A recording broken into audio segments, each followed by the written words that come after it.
사망한 지 500년이 넘었지만 현재에도 반론의 여지가 없는 유일한 막장이자 폭군으로 평가받는 조선의 제10대 왕이 있습니다. 바로 우리가 알고 있는 연산군입니다. 연산군은 조선왕조 역사상 중국 하나라의 거란과 상나라의 주왕에 버금가는 폭정을 행사했던 왕이었습니다. 그의 공포정치로 인해 연산군 시기의 왕권은 조선왕조 역사상 가장 견고해졌으나 아이러니하게도 신하들이 앞장서 왕을 갈아치우는 최초의 사태가 벌어졌지요. 연산군은 1476년 11월 23일 성종과 패비윤씨 사이에서 맏아들로 태어났습니다. 연산군이 8살이 되자 세자로 책봉되었는데 이 시기에 성종은 신하들의 만류에도 불구하고 귀한 적장자를 낳아준 왕비 윤씨를 어리석은 폐악질을 일삼았다는 이유로 폐위시킵니다. 성종은 혹여나 윤씨의 죽음이 세자의 귀에 들어갈 것을 염두에 100년 동안 입에도 담지 말라고 신하들에게 명합니다. 어머니를 잃은 연산군은 낯선 손에 길러지면서 외로운 유년 시절을 보내야 했습니다. 연산군의 세자 시절은 평범했습니다. 아버지만큼 공부를 열심히 하진 않았지만 아버지가 너무 특출나서였지 연산군이 특별히 모자라진 않았습니다. 성종 또한 자신이 어렸을 때 공부를 너무 많이 하여 힘들었기에 연산군에게 공부를 하라고 강요하진 않았지요. 1494년 19살이 되자 왕위에 올랐고 주기 초기에는 국정을 정상적으로 운영해 나갔습니다. 곡물대여 기관인 사창을 설치한다던가 상평창을 통해 물가를 조절하는 등 어려운 백성들을 위한 정책을 내세우기도 했습니다. 또한 전국에 암행어사를 파견해 관료들의 기강을 다잡는가 하면 여진족의 침입을 막아 변방의 안정을 이루었습니다. 그러다가 무오사화의 피바람을 시작으로 그가 죄의 10년째에 벌인 갑자사화 기간에 보인 잔혹성은 글로 묘사하기가 거북할 정도이고 이후 본격적으로 막 나가기 시작한 것입니다. 연산군의 아버지 성종은 훈구파의 힘이 강해지는 것을 막기 위해 살인들을 불러들였습니다. 성종시대에 그나마 유지되던 살인파와 훈구파 사이의 균형은 연산군이 되자마자 무너지고 맙니다. 세조 때 왕이 되는 것에 도움을 주었던 훈구파들은 왕으로부터 많은 상을 받았는데 여기에 만족하지 않고 더 많은 재물과 권력을 얻기 위해 부정부패를 일삼았습니다. 그런 훈구파를 견제하기 위해 나타난 세력이 사림이지요. 이들은 훈구파의 잘못을 비판하고 나섰고 결국 두 세력은 권력 다툼을 벌이게 되었지요. 훈구파와 살인파의 권력 다툼의 결과 나타난 것이 바로 무오사화입니다. 사화란 사림이 화를 입다 라는 뜻으로 시작은 김종직이 쓴 조의제문 때문이었습니다. 조의제문은 중국 초나라의 왕 의제가 항우에게 죽임을 당하고 강물에 던져져 억울하게 죽은 것을 안타까워하는 내용을 담고 있습니다. 살인파 신하 중 한 사람이 성종실록을 만들면서 여기에 살인파에게 존경받던 김종직의 조의제문을 실으려고 했지요. 이를 알게 된 훈구파는 득달같이 연산군에게 달려가 죽임을 당한 의제가 단종, 왕을 죽인 항우가 세조를 상징한다고 여기며 세조가 단종을 쫓아내고 왕위에 오른 이를 비유적으로 비난하고 있다 주장했습니다. 그리고 살인파들의 세조의 뒤를 이은 성종과 연산군의 즉위도 올바른 왕위 계승이 아니라고 생각하고 있다며 몰아갔지요. 안 그래도 성종 때부터 3사의 왕권 견제를 탐탁치 않아 하던 연산군은 이를 계기로 피바람을 일으킵니다. 연산군은 죽어 관 속에 있었던 김종직을 다시 꺼내 부관참시를 행하였습니다. 부관참시란 죽은 뒤 큰 죄가 드러난 자에게 주어지는 형벌로 시체를 꺼내어 신체를 베거나 목을 자르고 뼈는 빻아서 바람에 날려버리는 형벌이었지요. 또한 김일손 등의 살인파 관료들을 능지처참시키고 자신의 뜻을 반대하는 사람들은 귀양 보내버렸지요. 살인파를 몰아내고 권력을 장악한 연산군은 점점 본 모습을 드러내기 시작합니다.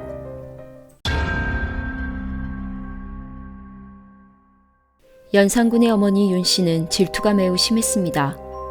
후궁들에게 먹일 생각으로 비상이라는 독이 강한 약재를 구할 정도였지요.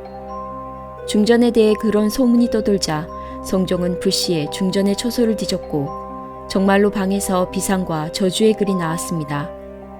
사람을 저주하기 위해 만들어 놓은 인형도 있었지요. 또 어느 날은 중전과 세자를 해치겠다고 모의하는 글을 거짓으로 써서 후궁들에게 누명을 씌우기도 했습니다.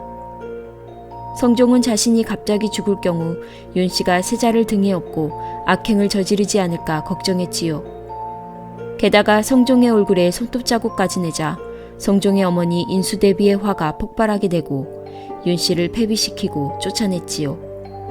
윤씨를 내쫓고 시간이 지나 성종이 그녀를 안타깝게 여겨 어떻게 지내는지 알아오라고 궁녀를 보냈는데 인수대비는 임금에게 거짓으로 고하게 이를 꾸몄습니다. 궁녀들은 인수대비가 시킨 대로 윤씨가 걸밖에서도 전혀 반성의 기미가 없다고 전했지요. 처음에 대신들은 왕자의 생모를 죽이는 것은 장차 문제가 될 수 있다고 반대했습니다. 하지만 차츰 윤씨에게 사약을 내려야 한다는 여론이 만들어져 윤씨는 결국 사약을 받고 죽게 됩니다. 실록에 따르면 연산군이 어머니 윤씨의 폐위를 알게 된 시점은 연산군이 집권 초기 승지들과 성종의 묘지를 방문했을 때로 기록되어 있습니다. 연산군은 묘지문에 있는 성종의 장인 중에 윤기견이라는 이름을 보고 승지들에게 잘못 표기한 게 아니냐 물었지요. 친어머니에 대한 사실을 성종이 비밀로 해왔던 터라 외할아버지의 이름도 몰랐던 것입니다. 신하 중 한 명이 말하기를 꺼리다 윤기견은 패비 윤씨의 아버지라 말해주었지요. 연산군은 내친김에 패비 윤씨는 어떻게 되었는지 물었고 신하에게 사사되었다는 말을 듣습니다. 연산군은 이날부터 수라상을 거부하는 등 충격에 빠진 모습을 보여줍니다. 그러던 중 간신 임사홍의 밀고로 연산군은 베일에 쌓여있던 패비 윤씨 사사 사건의 모든 것을 알게 되면서 성종 때 패비를 찬성한 사람들을 숙청하는 갑자사화를 일으키게 된 것으로 기록되어 있습니다. 드디어 궁에는 연산군의 피바람이 다시 불기 시작합니다. 연산군은 성종의 후궁들이 친어머니에 대해 나쁘게 말해 자신의 어머니가 죽임을 당했다며 귀인 엄씨와 귀인 정씨를 끌고 와 꿇어앉혔습니다. 아버지의 후궁이니 연산군에게는 어머니뻘이지만 전혀 개의치 않았지요. 연산군은 이들에게 천을 뒤집어 씌우고는 발길질을 하고 몽둥이를 휘둘렀습니다. 얼마 후 이 자리로 연산군의 이복 동생인 안양군과 봉안군이 끌려왔고 연산군은 그들에게도 몽둥이를 쥐어주며 때리라고 명령합니다. 안양군은 누군지도 모른 채 연산군이 무서워 몽둥이로 때렸고 상황을 눈치챈 봉안군은 차마 몽둥이를 들지 못하고 울기만 했습니다. 안양군과 봉안군은 귀인 정씨의 아들이었습니다. 결국 두 후궁들은 그 자리에서 맞아 죽었고 이복 동생들도 유배를 갔다가 죽임을 당하고 말지요. 뒤에 내수사를 시켜 엄씨 정씨의 시신을 가져다 찢어 젓갈로 담그어 상과 들에 뿌렸다고 합니다. 연산군은 어머니를 죽인 일에 할머니인 인수대비가 가장 큰 역할을 했다고 생각하여 인수대비를 찾아가 난동을 부리며 화풀이를 했고 인수대비가 크게 나무라자 연산군은 할머니를 머리로 들이받았지요. 인수대비는 이 일로 충격을 받아 몸져 누웠고 얼마 지나지 않아 죽고 말았습니다. 패비를 시킬 당시 반대한 사람이 거의 없었기 때문에 연산군의 복수 대상은 신하들에게로 향했습니다. 살인파는 물론이고 훈구파까지도 많은 이들이 벌을 받거나 죽임을 당했지요. 한 명에도 그중 하나였는데 연산군 당시 한 명에는 이미 죽었기 때문에 무덤을 파헤쳐 해골을 걸어놓았다고 합니다.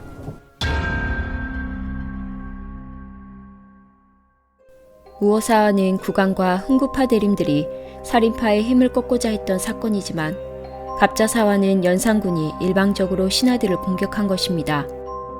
갑자사화 이후 연산군을 막을 수 있는 사람은 아무도 없었습니다. 사냥이나 나들이를 갈 때면 방해가 된다며 민가를 함부로 부수었고 자신의 놀이터를 만든다며 금표를 세워 그 지역에 있는 집들도 모두 허물어 버렸습니다.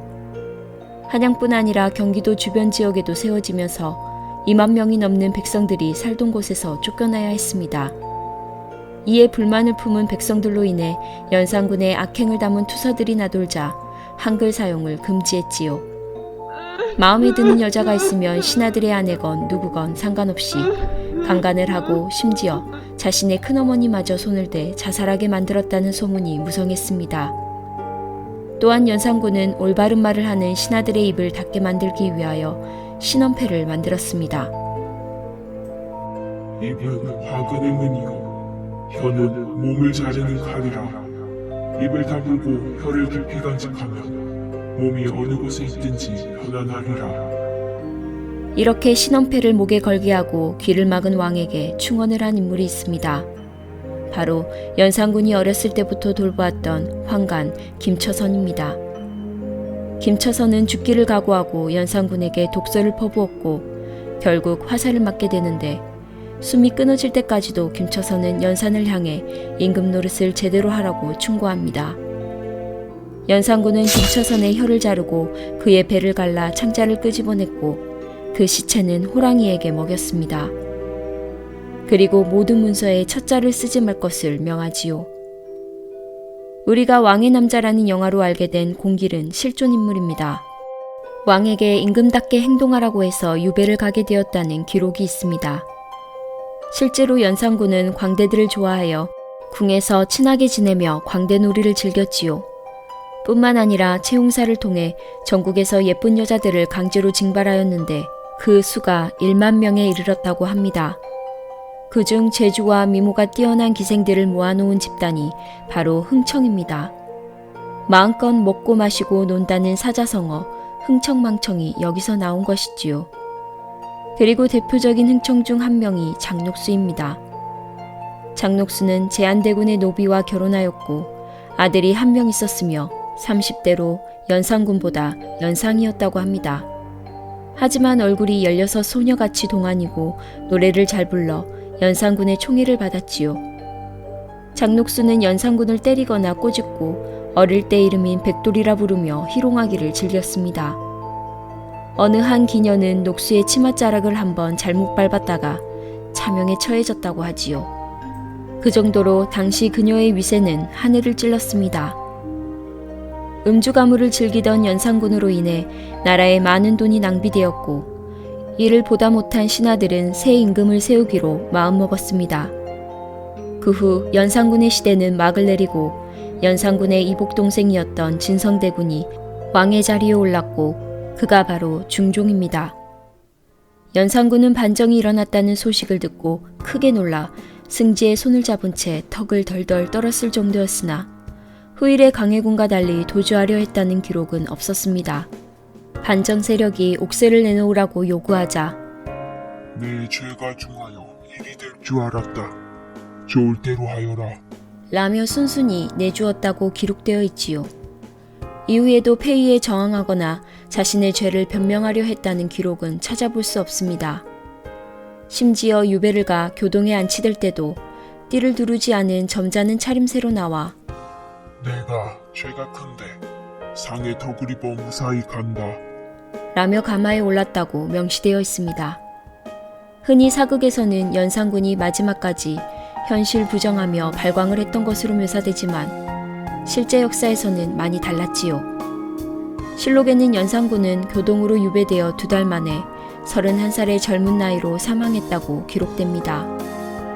그의 죽음이 역병으로 인한 것이라고는 하나 그때 시중 둘러갔던 이들은 전염병에 걸리지 않았기에 지금도 이 사망에 관해서는 전염병이다, 화병이다 또는 독살에 의해 죽었다 등의 의문이 많습니다. 그의 유언은 뜻밖에도 장녹수가 아닌 중정이 보고 싶다 였지요. 쫓겨난 왕 연산군, 그에게 소통이란 없었습니다. 충언하는 신하들도 가난에 허덕여 울부짖는 백성들의 통곡에도 그는 귀를 기울이지 않았습니다. 그가 휘두른 칼날은 결국 그의 목을 겨누었고 남은 건 그가 벌인 잔해에 대한 후회뿐이었지요. 그가 조금 더 왕으로서 포용과 소통에 노력했다면 역사는 그를 어떻게 평가했을까요? 오늘의 이야기가 재밌으셨다면 구독, 좋아요, 알람 부탁드립니다. 그럼 오늘보다 내일 더 활짝 필 하루를 기다리며 지금까지 블루밍 꼰이었습니다.